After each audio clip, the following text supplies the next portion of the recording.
Good morning, কেমন আছো বলো তো সবাই? আশা করছি তোমরা সবাই ভালো আছো, আর আমরাও না বেশ ভালো আছি। আমার আরও একটি নতুন ব্লগে আবারও তোমাদেরকে স্বাগত জানাচ্ছি। আর ঘড়িতে বাজে সকাল 8টা, আর আজকে হচ্ছে সোমবার। আর আমি এই মুহূর্ত থেকেই তোমাদের সাথে ভিডিওটা শেয়ার করতে চলে আসলাম।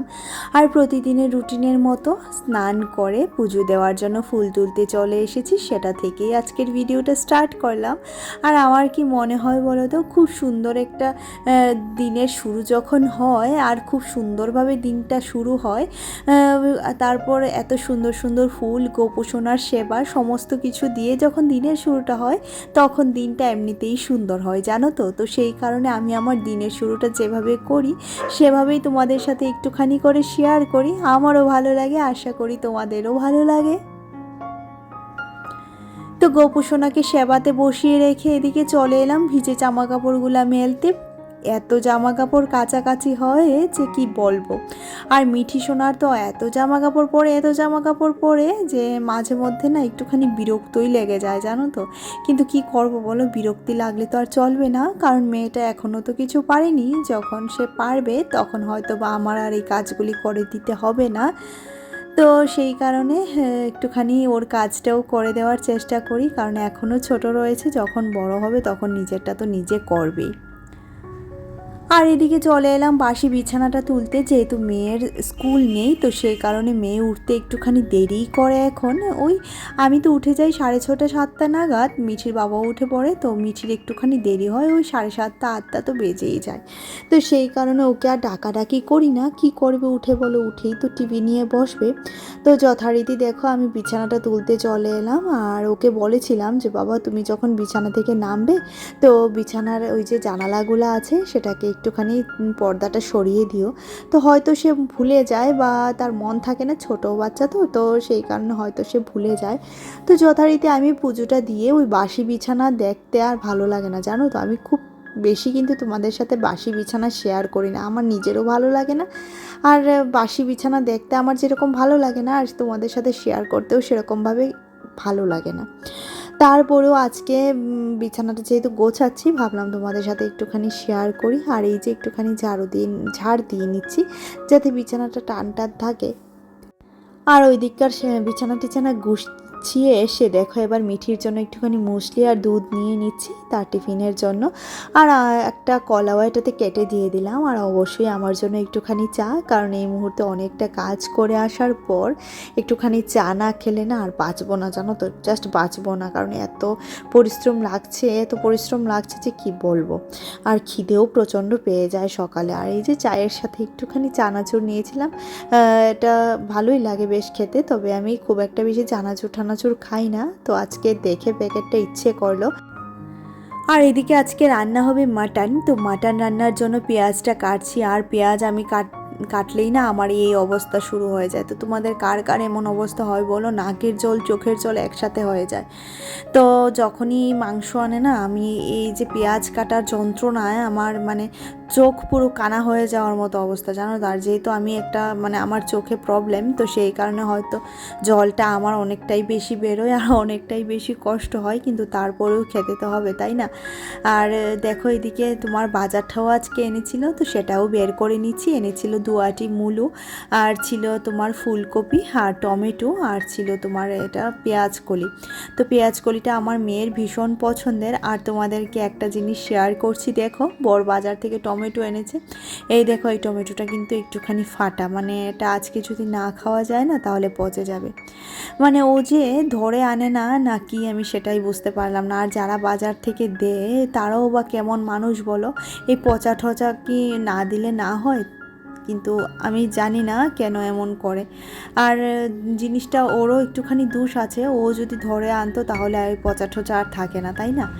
আর এদিকে দেখো এবার সমস্ত কিছু সবজি গুছিয়ে নিচ্ছি। মুলোটাকে একটু কেটে মানে বাকি মুলোর ডাঁটাগুলা ফেলে দেব, আর এইভাবে করে মুলোটাকে রেখে দেব। যেহেতু ফ্রিজের মধ্যে জায়গা করতে হবে, তো ছোট ছোট করে রাখলে বেশ সুবিধেই হয়। সমস্ত কিছুই পেঁয়াজ কলিগুলাও কেটে নেব।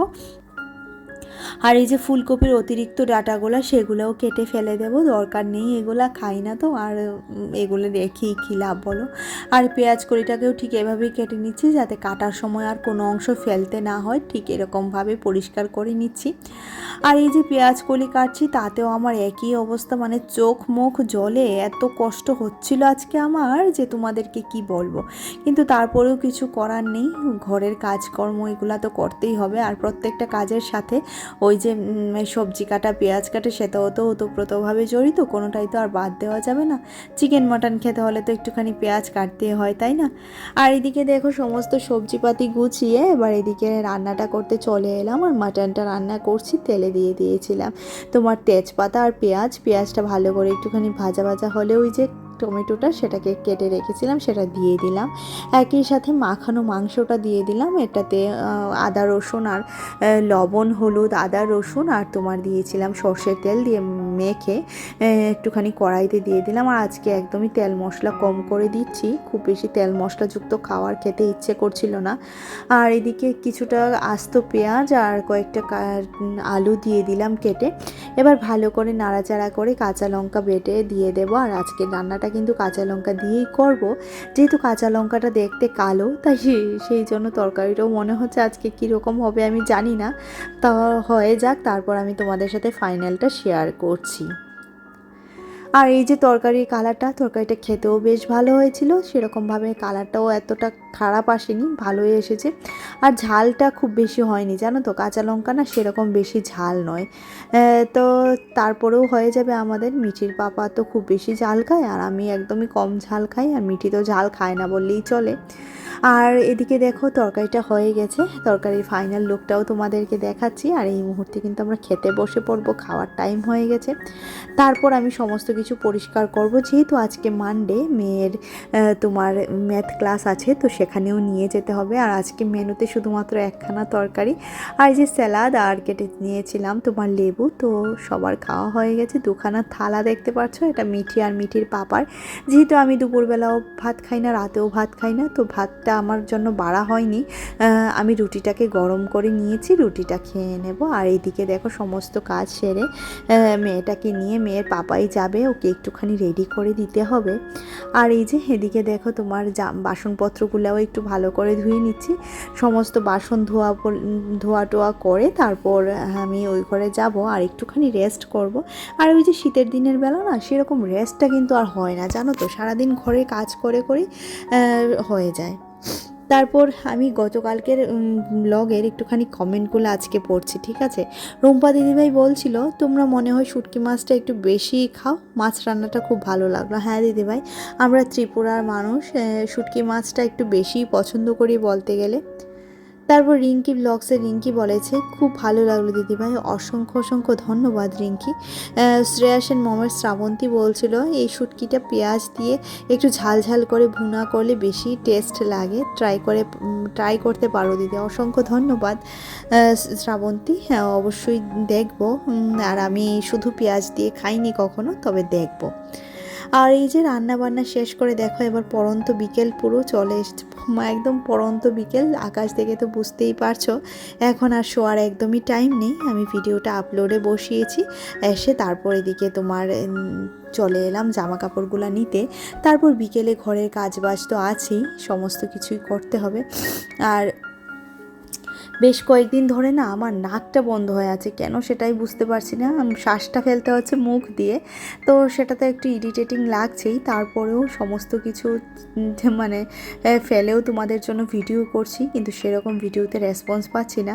যাকে যার ভালো লাগবে ভিডিওটা দেখবে, যার ভালো লাগবে না ভিডিও দেখবে না, সেটা সম্পূর্ণটাই তোমাদের নিজস্ব ব্যক্তিগত ব্যাপার, আমি তাতে কিছুই বলতে পারবো না। আর লাইক তো তোমরা একদমই করছো না, সেটাও তোমাদের ব্যক্তিগত ব্যাপার, ভালো লাগলে অবশ্যই লাইক করবে, ভালো না লাগলে করবে না। আর আমি কিন্তু প্রত্যেকেরই ভিডিও দেখি, ওই যে মানে ভিডিও ছেড়ে কাজ করা সেটা পারি না, একটু বসে স্বস্তি নিয়ে তারপর ভিডিওটা দেখি, আমার কিন্তু বেশ ভালো লাগে প্রত্যেকের ভিডিও দেখতে জানো তো। আর এদিকে দেখো কথা বলতে বলতে কিন্তু অনেকটাই কাজ আমার সারা হয়ে গেছে, মেয়েও চলে গেছে টিচারের বাড়িতে, মানে ম্যাথ ক্লাসে।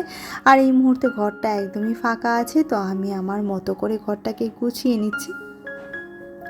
আর আমাদের হাউস ওয়াইফদের তো দেখবে সারাক্ষণ এই কাজ। আর যেহেতু ছোট দিনের বেলা শীতকাল, আর শীতের সকালটা শুরু হয় একটু দেরিতে আর শেষ হয়ে যায় খুব তাড়াতাড়ি, তাই না? তো সেই কারণে না একদম তাড়াহুড়ো করে যতটুকু যা সম্ভব একদম তাড়াহুড়ো করে কাজ বাজ কমপ্লিট করে উঠতে হয়। তারপর তো মেয়েকে নিয়ে দৌড়াদৌড়ি আছেই। আর এই ম্যাথ ক্লাসটা ওর ওর স্কুলের সাথে নয় যুক্ত, ওর স্কুলের মতো করে পরীক্ষা হয়ে গেছে, আর ম্যাথ ক্লাসটা সম্পূর্ণটাই আলাদা। তো সেটাতে সে যায় আজকে বিগত 3 বছর ধরেই যাচ্ছে। তো সেই কারণে এটা থেকে ছাড়াতে আর ইচ্ছে করছে না। যাক, যতদিন করে করুক, তারপর দেখা যাক কী করা যায়। আর এদিকে দেখো সোফাটাকেও ভালো করে গুছিয়ে নিচ্ছি এই মুহূর্তে। আর এই মুহূর্তে কিন্তু মিঠি সোনা চলে এসেছিলো ঘরে, খুব তাড়াতাড়ি সে আজকে চলে এসেছে। আর তার পাপাকে বায়না করছিল যে গতকালকে না সে একটু শপিং করতে গিয়েছিল, তোমাদের সাথে আর শেয়ার করা হয়নি, সেটা আমি তোমাদের সাথে একটু পরে শেয়ার করছি ভিডিওর লাস্টের দিকে। তো আজকের ভিডিওটা এখানেই রাখছি। আর এই যে তোমরা এখন এই ক্লিপটা দেখতে পাচ্ছ, এটা কিন্তু গতকালকের মানে রোববারের সন্ধ্যের সময়ের ভিডিও। আর মিঠি এখানে কত কিছু নিয়ে এসেছে দেখো। মিঠি একা নয়, মিঠির পাপাও এনেছে। মিঠি শুধুমাত্র মার্শমেলো, চকলেট এইসবগুলো এনেছে, আর মিঠির বাবা বাকি সমস্ত কিছু এনেছিল। তো এগুলি দরকারি জিনিসই ছিল, কিন্তু তারপরেও মিঠি অনেক দিন ধরে বায়না করছিল এখানে যাবে, গিয়ে একটা শপিং মল, তো সেখানে গিয়ে জিনিসপত্রগুলি কিনে আনবে। কিন্তু আমি তার বায়নাতে কখনোই সাই দিই না, বা কখনোই বলি না যে যখন বায়না করে তখনই আমি বাচ্চাকে কিনে দিই না। সেটা বলতে পারো একটা বদ অভ্যাস, আমি জানি না সেটা আমার কি। তবে আমি যখন তখন বাচ্চাকে জিনিসপত্র দিতে পছন্দ করি না। যখন সে ভুলে যাবে ঠিক তখনই তাকে দেব। কারণ আমিও ছোটোবেলা থেকে যখনই আবদার করেছি মায়ের কাছে, মা আমাকে সঙ্গে সঙ্গে দেয়নি। তারপর যখন বড় হয়েছি, আমি মা হয়েছি, তখন আমার মা বলেছে যে সঙ্গে সঙ্গে যখন বাচ্চাকে একটা জিনিস দেওয়া হয় তখন তার অভ্যাসে পরিণত হয়ে যায়। আজকে একটা ছোট জিনিস খুঁজেছে, আগামীকাল একটা বড় জিনিস খুঁজবে। যখন সময় মতো সে না পাবে তখনই তার অত্যাচার আমাদের সহ্য করতে হবে। তো সেই কারণে আমি সঙ্গে সঙ্গেই মিঠিকে কোনো কিছু কিনে দিই না, আর তাকে অভাবটা অন্তত বোঝানোর চেষ্টা করি। তো তাকে বলেই দিয়েছিলাম যে দেখ, পাপার কাছে টাকা নেই, কয়েকটা জিনিসই কিনবি, খুব বেশি জিনিস কিন্তু কিনবি না। আর এই যে লিপস্টিকটা দেখতে পাচ্ছ, এটা কিন্তু একটা চকলেট। প্রথমে আমিও লিপস্টিক ভেবেছিলাম, ও যখন খাচ্ছিল তখন আমি একটু চেঁচামেচি করছিলাম। তো চলো আজকের মতো এখানেই রাখছি, দেখা হচ্ছে পরবর্তী ব্লগে।